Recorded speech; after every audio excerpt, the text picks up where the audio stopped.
How did you meet Daddy? Through Gladys, huh? What? How did you meet Daddy? Through Gladys? I can't hear what you're saying. How did you meet Daddy? How did I meet your daddy? Yeah. Through Gladys and Harry was working in a military. They were making equipment or something for near Mendon, Louisiana, and that's where J.E. and Gladys worked out there, and they had this big house that they rented in Shreveport. It had 3 big bedrooms, so Walker needed a place to live, so. He was stationed up there? Well, he wasn't stationed. He wasn't in the service then. He would have just a civilian job. And so he, at Christmas time, they asked him, J.E. did ask him what he was going to do for Christmas. He said, well, I guess I'll go to New Orleans with a bunch of the boys. And J.E. said, well, why don't you come up and spend the weekend with my wife's family in Arkansas, and I'd like for you to have a little niece who I want you to meet. And that was it. Was it love at first sight? No, it wasn't with me. I think it was with Walker. But, and the reason I called him Walker was because he was introduced to me as Walker. And, but it wasn't love at first sight. It took a while to warm up to him. Yeah. Well, I just didn't, I wasn't thinking of long-term relationships. You were 18? Yes. I graduated from high school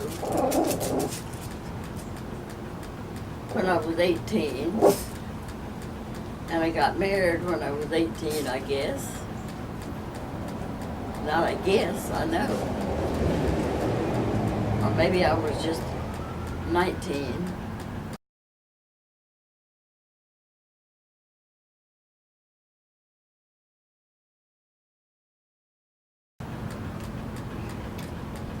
I love a story about the cow and your mama. Can you tell that?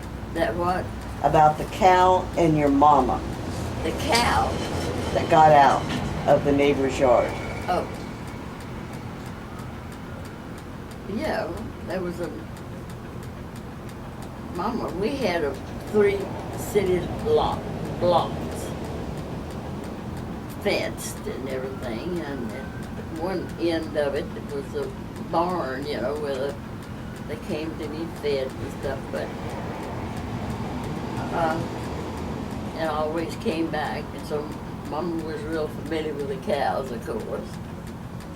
And one of them had gotten out at, somebody had made a dent in the fence way up in the pasture, and one of the cows got out, and Mama recognized it when it came down in front of the house. And so she went out and got it and put it in her backyard. And there was a man who took care of the loose animals, and then if people had to pay $1 to get them out of the pound, they call it. And so this Mama had already gotten this cow in her backyard and waiting for the neighbor to come get it. And so the man who was in charge of the pound and came and opened Mama's gate and was driving the cow out, so it would be on city property, and he could move it and put it under control. And So Mama told him with very strong language, you do so and so to that gate and take that cow out of there and I'll do so and so to you. Like break your skull in, with a stove wood stick and stuff. Yeah. And she was very positive about what she would do, and the man, of course, didn't take the cow out of Mama's yard. I bet your mom was very intimidating. When she did what? She was very strong. Oh, yes. And he knew my mama was strong.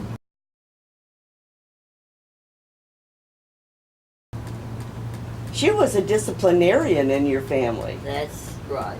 So what did she do when y'all misbehaved? She'd go get Poppa for the boys, not the girls, but she'd let Poppa know, and he would come home from the store and whip. Billy was the only one left. Within discipline. And he'd switch them with a... No, he would whip them with a belt. Goodness. Yeah. Well, your mama used a switch. from a Off of- plant? Off of a tree. Oh, Not a tree, but a bush that she grew in her front yard. yeah. You once said that there'd be a line of you getting whippings and you'd be the last one. Oh, you're right. And you'd be... When Billy was old enough to get whippings, they would start with Billy and then Margaret and then me. And I would be jumping up and down crying before they ever got to me.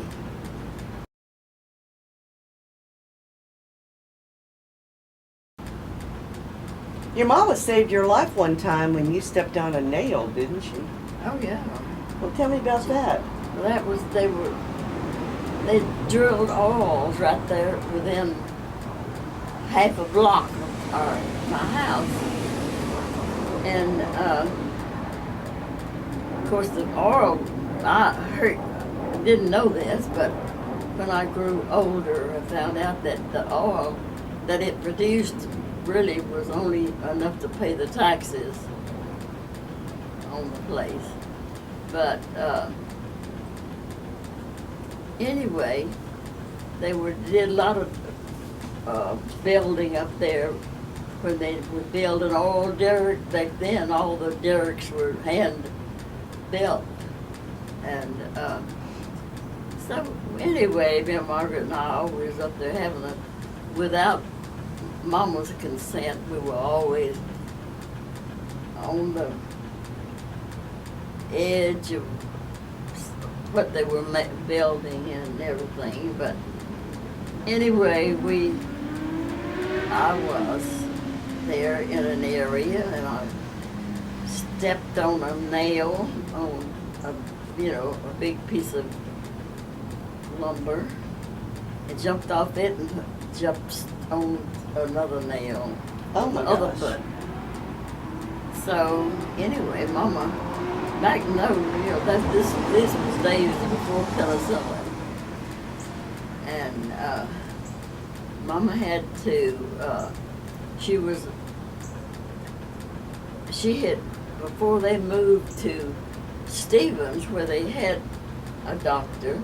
Mama was I understood, was a person in the area down there who was very knowledgeable about medicine and stuff. So anyway, she had to bandage up my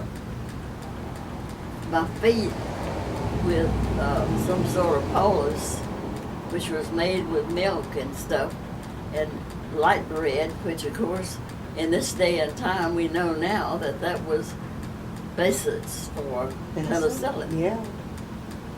And so she had to doctor me real good and keep me from losing my feet, of course. But what she did was certainly correct, and she didn't do anything but good stuff to save my feet.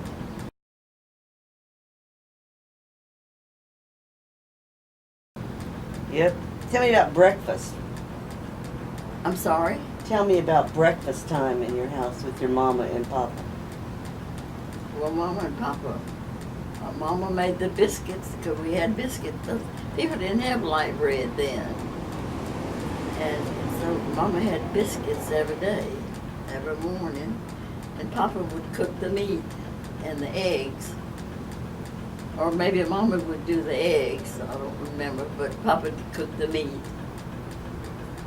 And Mama made biscuits. You said a lot of hobos knew about your house. Oh yeah, well, we were about a block away from the railroad, and the highway also ran between our house and the railroad.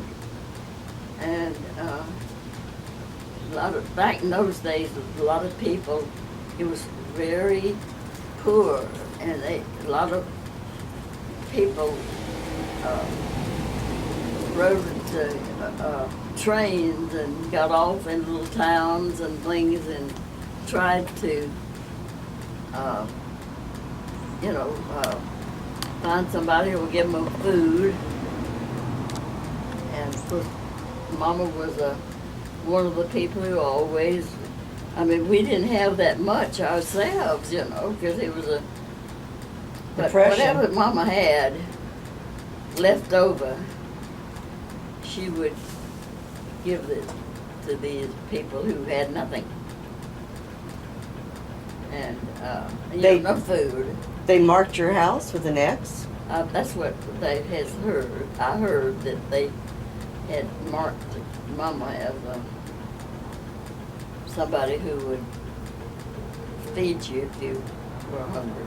And she gave them cornbread and sweet potatoes and have them sit on the porch and eat it? Yes. Occasionally, they would hang around for a day or so and would do some work for Mama, and for food.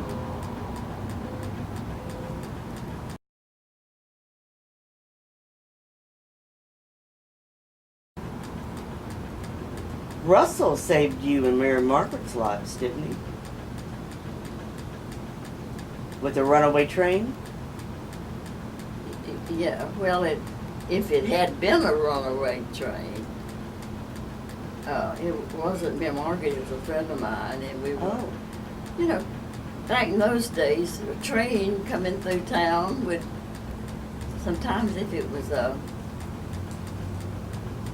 passenger train, people got off and they had mail.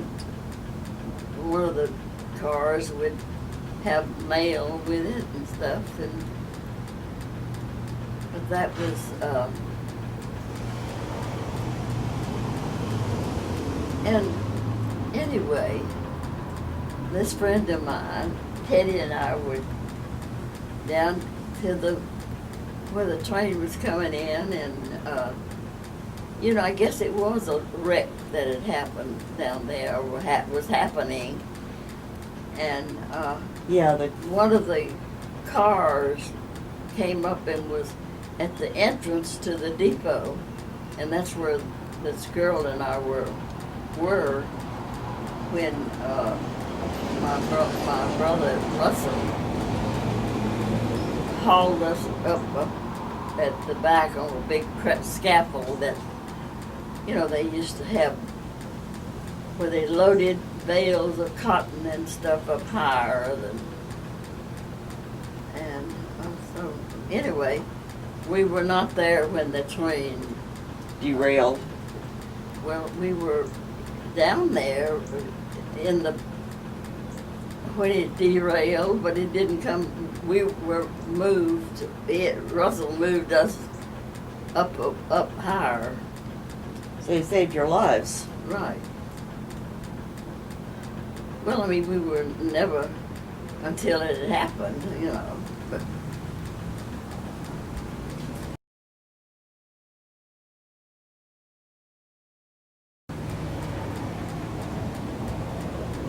But anyway, How did your mama pass? You were 12 when she died, mm-hmm. and she got a dose of radiation for some benign tumors in her. Well, no, she had cancer of the uterus, and of course they didn't know how to treat. Radiation was a new thing, and they didn't know how much to use or stuff. And anyway, she did get too much radiation, and it made the cancer grow quickly, and she died not too long after that. Yeah. A lot of unnecessary deaths due to ignorance. Right.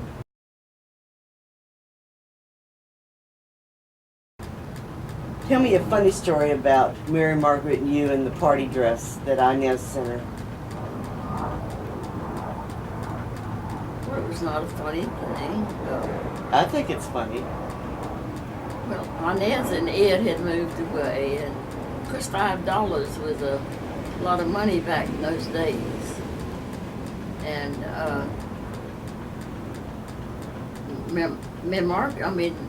Inez would send. Margaret was the older of the two of us, and she had more needs, I'm sure, for have some clothes that after Mama was gone, we didn't get any new clothes because Mama made all of our clothes. And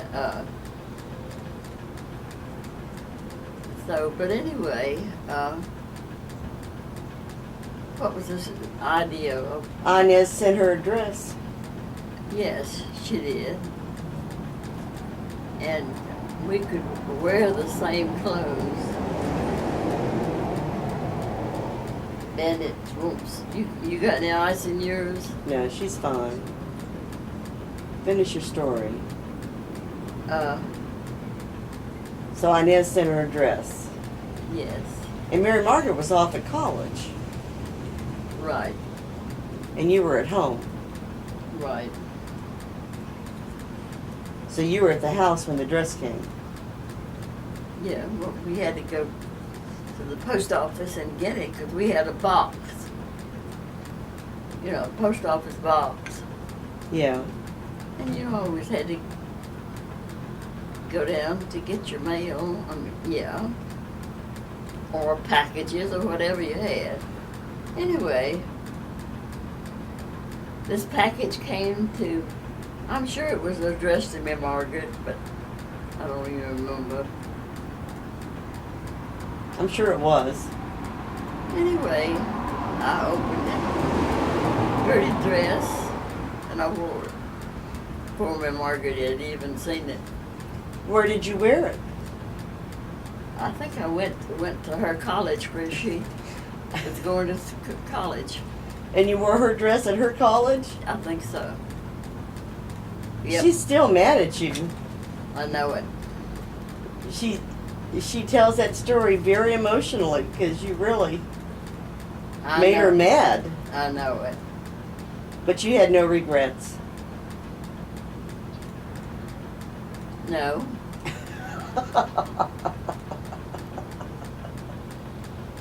Because she still had the dress, and it was obvious that I didn't harm in any way. But you wore it first in front of all the people she worked with and went to school with. Well, I didn't see maybe that many people, but I did go to a party, her dance where she went to school. So she got mad. Yes. But that was okay. Well, it wasn't okay with her. It was okay with you. You got to wear the dress. Yes.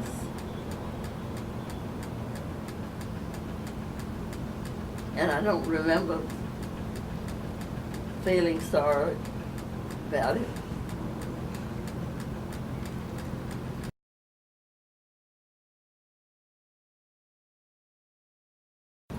Did you ever see a tornado? Did I ever see a tornado? Yeah. We had lots of tornadoes. And when Poppa and Polly and after Mama died, Yeah. we would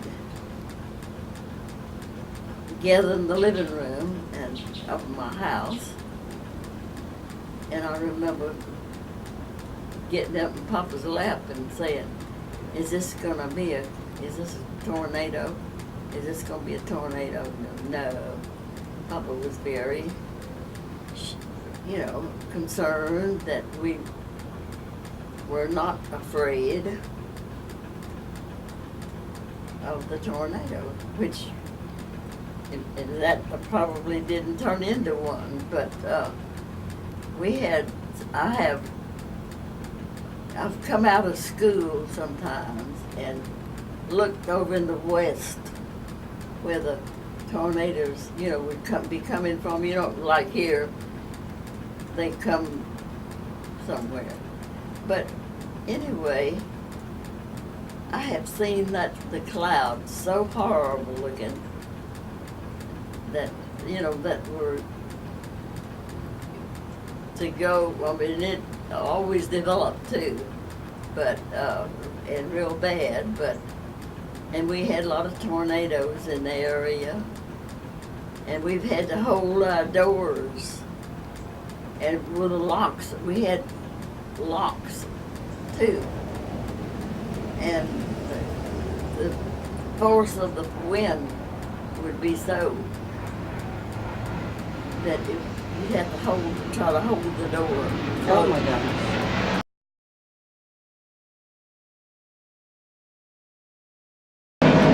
I remember, how old were you when you got cervical cancer? How old was I? 29? Uh-huh. Tell me that story. Well, I don't know anything about it, Robbie. Well, you had an encounter in the bathtub. I did what? You were cleaning the bathtub. And you were praying because you were so afraid of dying and leaving two little girls. Well, I had Robbie, yeah, and I had this feeling that, somebody was, I just felt that there was a higher being there with me. Was there a light or anything, or was it brighter? What? Was there a light? Well, there was yes. You were cleaning the bathtub and all of a sudden you saw this. Yeah, and I was praying. And it was a light and the voice or something in my brain told me that I was going to be okay. That I'll just stop worrying, and I did. Never worried another minute. That's neat. And one day we were in this house and you said, Robbie, there's somebody here. Remember that? no, I don't. I remember being in the house.